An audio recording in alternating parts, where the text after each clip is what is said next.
We are running. What happens when you have something that would fit on this table and it will run your house? Pulling energy from the quantum vacuum or the zero-point energy field. You don't need utilities. J.P. Morgan famously was reported to have said to Nikola Tesla, when he had a car that had a little antenna on it that was running around where the batteries were charging themselves, J.P. Morgan said, if we can't put a meter on it, we don't want it. Dr. Putoff, he does zero-point energy research. He's worked for every three-letter agency. Told me personally that he knew we already had these technologies, but that if he were to bring them forward, he would be killed along with his family and children. In 1927, there were 2 billion people in the world. Now there's 7. So of those 2 billion people, there were very few people living with cars and electricity in their homes and et cetera and so on.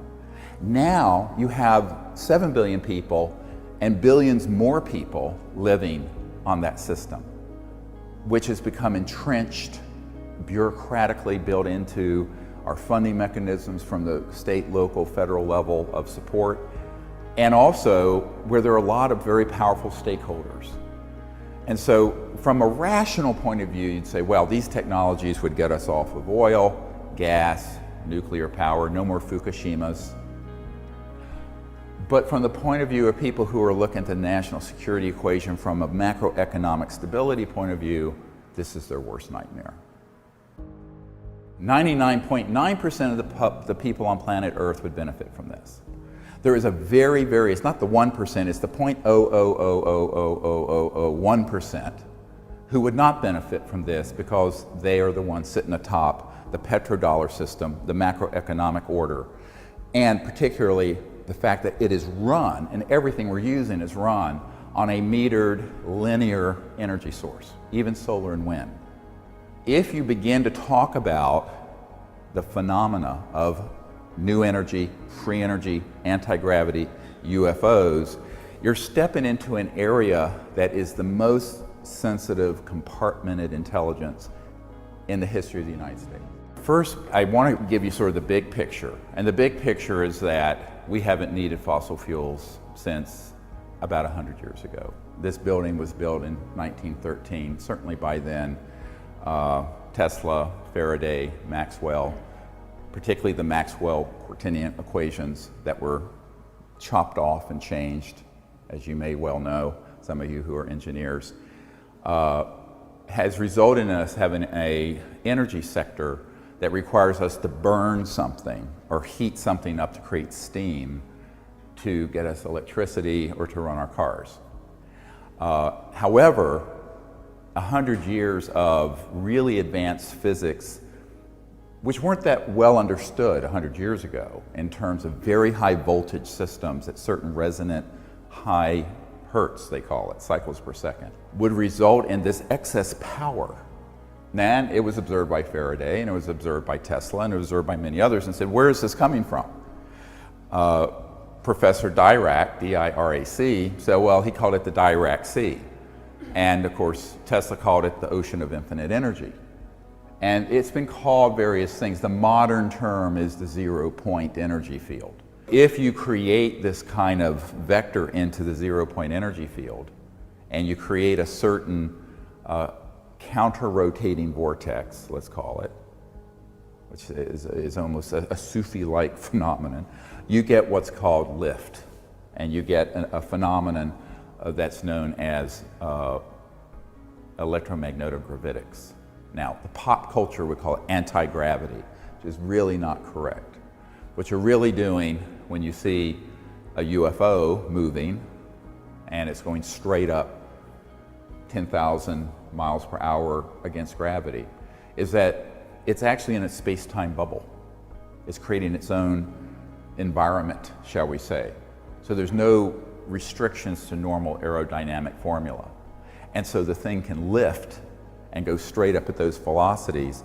And if it goes through another level, that the entire object, the mass of the entire object, can become massless. And that's when you enter into what's called the transdimensional physics, when something moves from one dimension to another, or transverses one dimension to another. By definition, all interstellar vehicles are transdimensional. Let me repeat that. If it's interstellar, it is transdimensional. It is not getting here at a subluminal or below the speed of light velocity. This is the key thing that people have to understand and began to be studied. Now, in the early days, let's go back to the time of Tesla, they were observing with usually DC power systems, direct current, as opposed to alternating current, which we use in our homes, which Nikola Tesla invented or came up with. That would have this effect where a certain amount of energy would go into a system, more would come out. It wasn't really accepted until Dr. Casimir, a physicist named Casimir, and the Casimir effect, where this was published in mainstream physics journals, by the way, proved that there was this zero-point energy field, that there was this energy that was left even after you cooled down all the atoms and all the activity in the universe down to absolute zero, which is a specific temperature. And there's still this energy there. And that zero-point energy field, as it turns out, is embedded everywhere in space, not outer space, here in this room.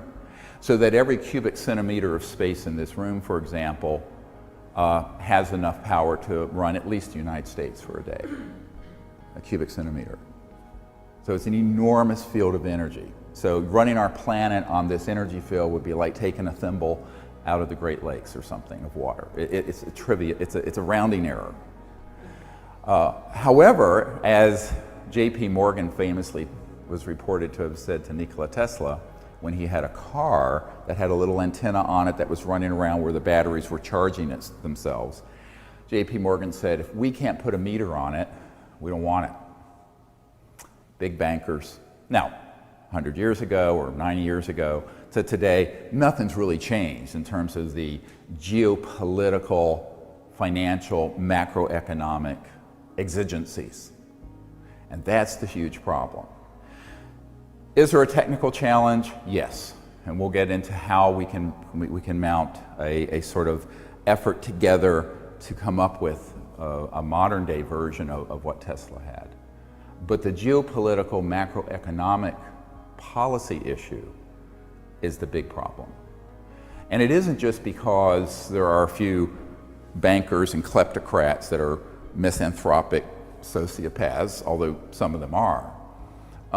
It's because there are a lot of stakeholders who don't want to have to deal with the change. Even if you don't accept that in your paradigm, the inhumanity of keeping these sciences and technologies away from the public and the poverty that it engenders.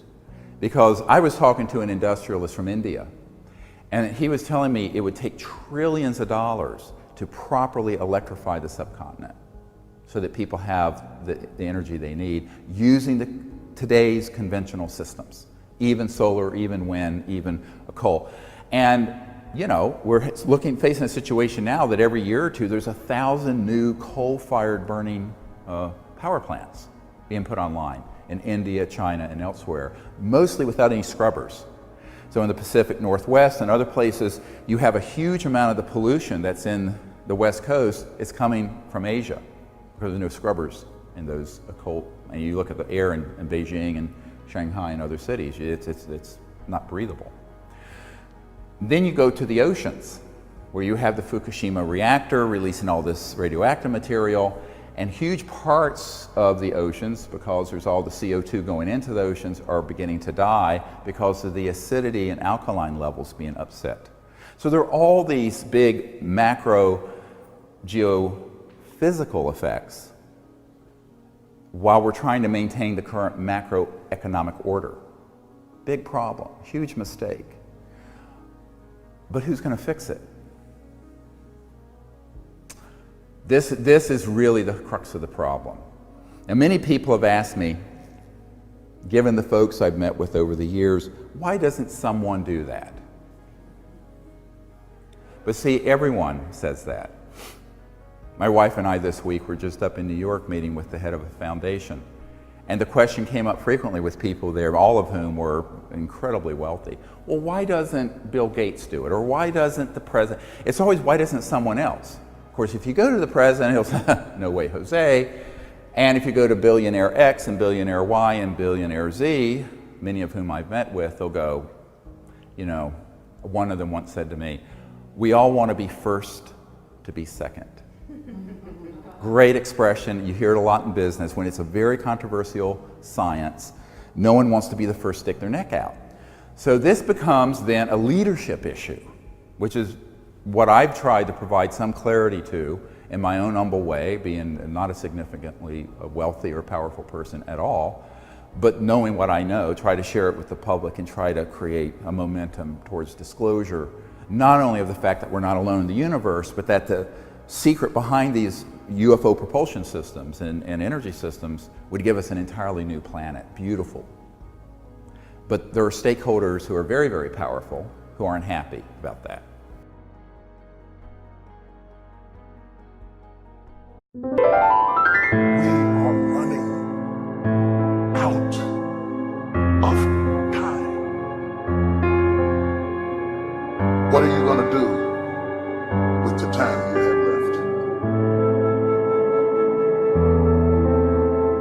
I say that if you don't reposition yourself, you could miss the best time in your life, in this season of life.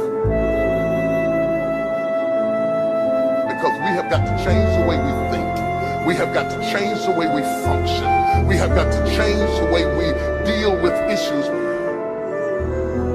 And the reason that you have to begin to reposition the way you think and the way you function and the way you feel is that we many times are stuck between the lines of limited thinking and limited people and limited ideas and limited philosophies, and there's something creative down inside of you saying, let there